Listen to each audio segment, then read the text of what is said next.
CAA আইনের বিরুদ্ধে supreme কোর্টে গেলেন আসাদউদ্দিন ওয়াইসি। অল ইন্ডিয়া মজলিসি ইত্তেহাদুল মুসলিমিনের প্রধান এবং হায়দ্রাবাদের সংসদ সদস্য আসাদউদ্দিন ওয়াইসি শনিবার বিতর্কিত নাগরিকত্ব সংশোধনী আইন 2019 বাস্তবায়নের উপর স্থগিতাদেশ চেয়ে সুপ্রিম কোর্টে আবেদন করেন।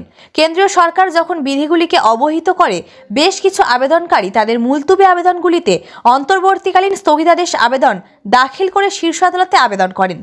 আবেদনকারীদের মধ্যে রয়েছে ইন্ডিয়ান ইউনিয়ন মুসলিম লীগ এবং সলিডারিটি ইউথ মুভমেন্ট।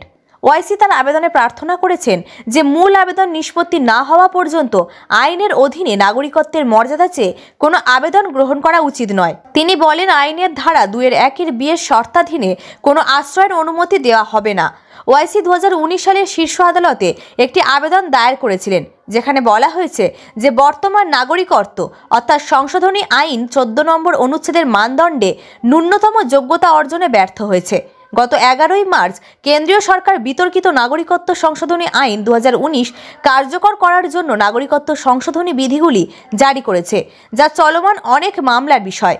উল্লেখ্য, সদ্য লাগু হওয়া সিএএ আইন ধর্মের ভিত্তিতে বৈষম্য করে, যা ভারতীয় সংবিধানের পরিপন্থী।